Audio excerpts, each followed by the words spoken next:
मानेंगे तो इनको इस प्रकार से माला पहना करके थप्पड़ नहीं, अब जूता भिगा कर मारने की जरूरत है, तब जाके परिवर्तन आएगा, तब जाके युवाओं को एक प्रेरणा दे रहे हैं। लेकिन सवाल ये खड़ा हो रहा है कि क्या राजनीति में अगर आपके साथ कोई छल कपट करता है तो क्या आप कानून को हाथ में लेंगे या युवाओं को इस तरह की प्रेरणा देंगे, ये सबसे बड़ा सवाल है। लेकिन दूसरी ओर ये भी कहा जा रहा है कि ब्रजेश राजभर को सोशल मीडिया पे वो तमाम बातें जो चर्चा का विषय बना है, लोग कह रहे हैं कि थप्पड़बाज नेता है, कुछ कह रहे हैं कि भैया वायरल होने के लिए ऐसे कृत्य करते हैं। महेंद्र राजभर कितना अल्लड़ और गंवार व्यक्ति है, कितना अनपढ़ व्यक्ति था।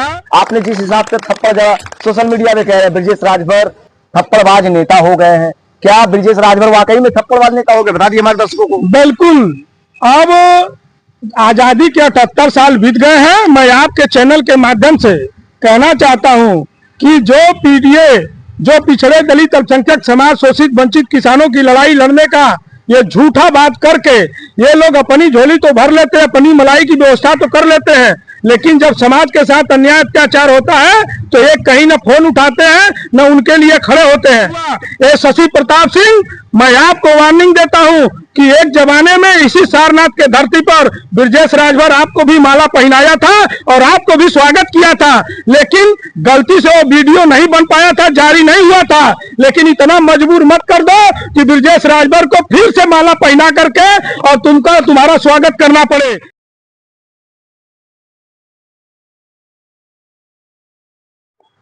इन दिनों उत्तर प्रदेश ही नहीं पूरे देश में एक वीडियो जो है वो चर्चा का विषय बना है। अमूमन देखा जाता है जब पूर्वांचल में पॉलिटिक्स गलियारे ही एक अनोखा पहल और एक अनोखी तस्वीर वायरल होता नजर आता। इन दिनों एक वीडियो क्लिप वायरल होती है जिसमें नाम होता है महेंद्र राजभर का, जिसको कहा जाता है कि राजभर समाज का एक ऊंची पदवी वाले नेता है। और वो कहीं ना कहीं 10 तारीख का वो दिन होता है जब विजय दिवस की तिथि होती है और वहां पे मूर्ति होती है, उसका अनावरण करना होता है। और वहां पे एक पूर्वांचल के बागी नेता के तौर पे, युवा नेता के तौर पे जाने जाते हैं ब्रजेश राजभर, वो भी पहुंचते हैं। आमने सामने दोनों होते हैं और ब्रजेश राजभर जब स्पीच देते हैं तो ऐसा लगता है कि अमूमन महेंद्र राजभर का वो स्वागत होगा जो देखने लायक होगा, लेकिन वहां स्वागत थप्पड़ों और थप्पड़ों से होता नजर आया। लेकिन सवाल ये खड़ा हो रहा है कि क्या पॉलिटिक्स में जुबानी वार होगी या अपलठ दंड की वारें होंगी, ये हम जानेंगे उन्हीं नेता से। जरा गौर से दिखाइए, ये वही ब्रजेश राजभर हैं जिन्होंने महेंद्र राजभर पर थप्पड़ जड़ा और कहीं ना कहीं पॉलिटिक्स में एक नया पहल देखने को मिला। लोग कहने लगे, तमाम सवालात खड़े हुए कि क्या अब राजनीति में लात जूते भी चलेंगे, क्या थप्पड़ भी चलेंगे, क्या लाठियां भी चलेगी। अमूमन अब तक देखा आ रहा था कि कालिक लोग पोतते थे और पुतला फूका जाता था, लेकिन एक अनोखा प्रदर्शन करते हुए नजर आए। ब्रजेश जी, क्या ऐसी दिक्कतें आ पड़ी कि आपने थप्पड़ जड़ दिया, वो भी विजय दिवस के दिन? चक्रवर्ती सम्राट महाराजा सुहेलदेव राजभर जी का विजय दिवस हम लोग मना रहे थे, पूरा देश पूरा विश्व मना रहा था। उसी दिन जफराबाद विधानसभा के आशापुर ग्राम सभा में एक महाराजा सुहेलदेव की मूर्ति के अनावरण के लिए, भूमि पूजन के लिए हमको मुख्य अतिथि के तौर पे बुलाया गया, क्योंकि मैं 2022 में वहाँ विधानसभा चुनाव भी लड़ चुका हूँ और इसलिए हमको वहाँ जाना भी पड़ा।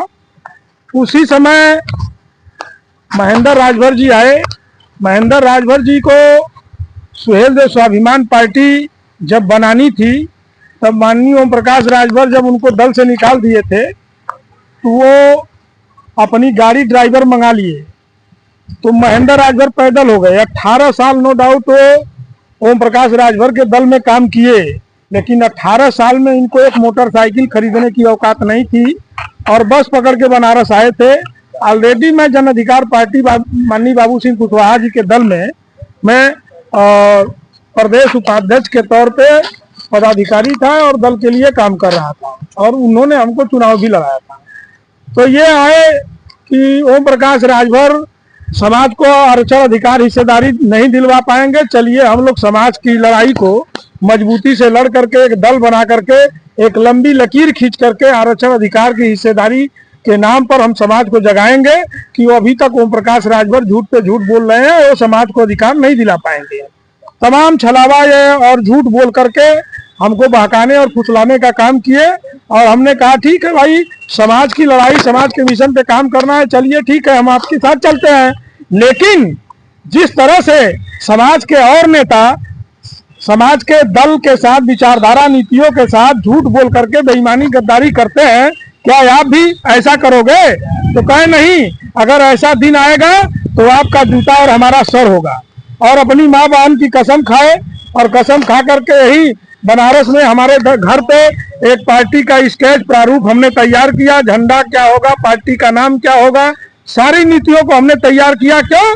क्योंकि महेंद्र राजभर को कुछ अता पता नहीं है, 8वीं फेल आदमी। देखा जाता है महेंद्र राजभर की जब नाम आती है तो राजभर समाज में एक बड़ा चेहरा देखा जाता है। ये भी कहा जाता है कि बागी नेता के तौर पे उनको जाना माना जाता है। आपको नहीं लगता है कि बातों से भी बातें हो सकती थी? थप्पड़ जना किस क्या अंदाज है? लोग तो सोशल मीडिया पे कह रहे हैं कि लड़ाकू नेता है ब्रजेश राजभर।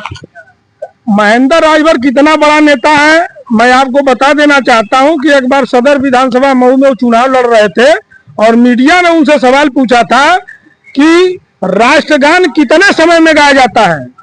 ये महेंद्र राजभर कितना अल्लड़ और गंवार व्यक्ति है, कितना अनपढ़ व्यक्ति था कि उसने कहा कि राष्ट्रगान जब प्राइमरी विद्यालय खुलता है तब न गाया जाता है। मीडिया ने सवाल किया कि तुम एमपी एमएलए का फुल फॉर्म तक बता दीजिए।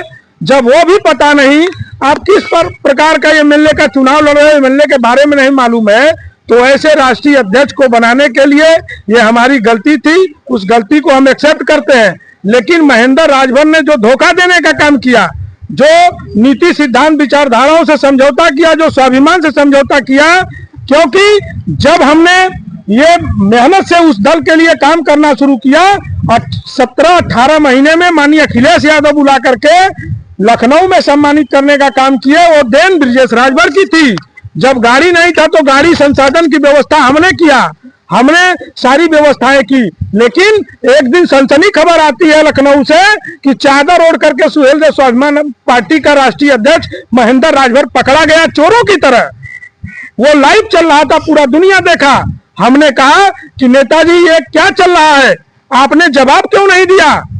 जब अरुण राजभर ने आपसे सवाल पूछा कि आप यहाँ चोरी और बेईमानी दलाली करने के लिए आए हो उदयवीर सिंह और त्रिवेणी राम जी के साथ, तो आप यहाँ क्या कर रहे हो समाजवादी पार्टी में?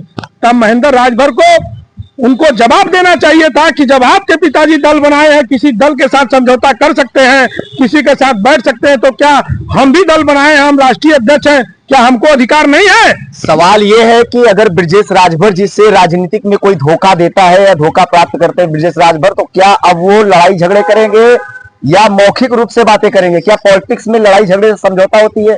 आपने जिस हिसाब से थप्पड़ जड़ा सोशल मीडिया पे कह रहे हैं ब्रजेश राजभर थप्पड़बाज नेता हो गए हैं, क्या ब्रजेश राजभर वाकई में थप्पड़बाज नेता हो गए? बता दिए हमारे दर्शकों को। बिल्कुल। अब आजादी के 78 साल बीत गए हैं। मैं आपके चैनल के माध्यम से कहना चाहता हूं कि जो पीडीए, जो पिछड़े दलित अल्पसंख्यक समाज, शोषित वंचित किसानों की लड़ाई लड़ने का ये झूठा बात करके ये लोग अपनी झोली तो भर लेते हैं, अपनी मलाई की व्यवस्था तो कर लेते हैं, लेकिन जब समाज के साथ अन्याय अत्याचार होता है तो एक कहीं न फोन उठाते हैं न उनके लिए खड़े होते हैं। तो ऐसे नेताओं के जवाब देने के लिए अब यही तरीका बचा है। क्योंकि महेंद्र राजभर से जब मैंने पूछा कि आपने इतनी बड़ी चोरी और बेईमानी क्यों किया, तो महेंद्र राजभर फोन पे मां बहन की गाली दिया। और जफराबाद में जब हमारी मुलाकात हुई तो जफराबाद के आशापुर में मैंने कहा कि नेताजी जब इतना बड़ा बड़ा आरोप लगा करके 6 साल के लिए हमको दल से निकालने का आपने घोषणा किया और पार्टी का रजिस्ट्रेशन की फाइल हमारे पास है, बाइलाज हमारे पास है, और आपको कौन अधिकार दे दिया कि आप 6 साल के लिए निकाल दिए? कौन सा ऐसा गुनाह किया था? गुनाह यही है कि आपने गलती किया, आपने बेईमानी किया, मैंने हिसाब पूछा, आपने गाली देना शुरू कर दिया। तो गाली का अब जवाब क्या होगा? तो ये हमारे गाली के जवाब थप्पड़ होगा। अब गाली अगर देंगे तो माँ बहन की इज्जत हम लोग हथेली पर लेकर के राजनीति करने नहीं आए हैं। और इन नेताओं को सबक सिखाने के लिए आजादी के 78 साल बीत गए हैं।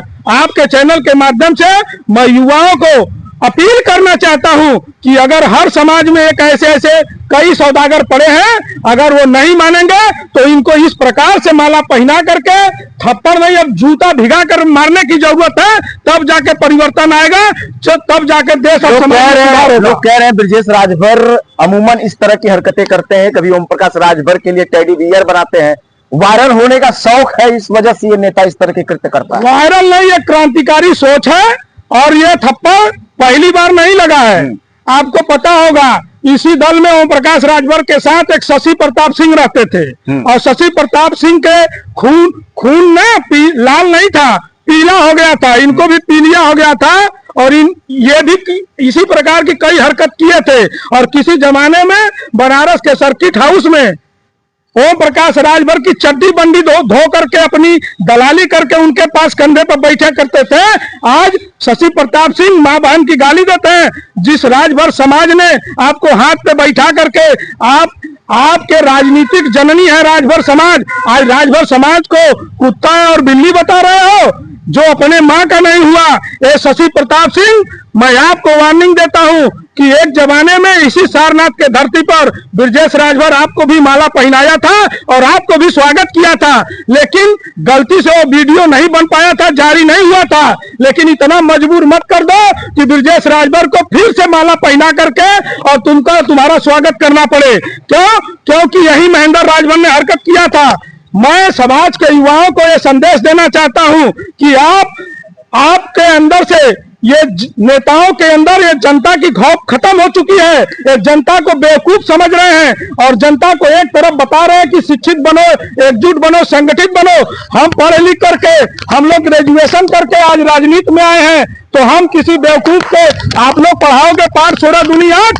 अब ये समाज, ये युवा वर्ग, इस देश की जनता अब 16 दूनी 8 पढ़ने के लिए नहीं है। अब ईंट का जवाब पत्थर से देने के लिए लोग तैयार हैं और उनको देना पड़ेगा, तभी ये लोग सुधरेंगे, तभी इनका सुधार होगा। जी बिल्कुल। तो देखिए, ब्रजेश राजभर है जो सीधी तौर पे कह रहे हैं कि पहले वाली राजनीति को अब बदला जाएगा और ब्रजेश राजभर के अंदाज में युवाओं को एक प्रेरणा दे रहे हैं। लेकिन सवाल ये खड़ा हो रहा है कि क्या राजनीति में अगर आपके साथ कोई छल कपट करता है तो क्या आप कानून को हाथ में लेंगे या युवाओं को इस तरह की प्रेरणा देंगे? ये सबसे बड़ा सवाल है। लेकिन दूसरी ओर ये भी कहा जा रहा है कि ब्रजेश राजभर को सोशल मीडिया पे वो तमाम बातें जो चर्चा का विषय बना है, लोग कह रहे हैं कि थप्पड़बाज नेता है, कुछ कह रहे हैं कि भैया वायरल होने के लिए ऐसे कृत्य करते हैं। लेकिन हमारा सवाल आपसे है, आप बताएं कि ब्रजेश राजभर ने ये जो किया है, ये जो संदेश देने का काम कर रहे हैं, वो कितना सही है और कितना गलत है। वाराणसी से दीपक चौबे, ब्यूरो रिपोर्ट, ROS।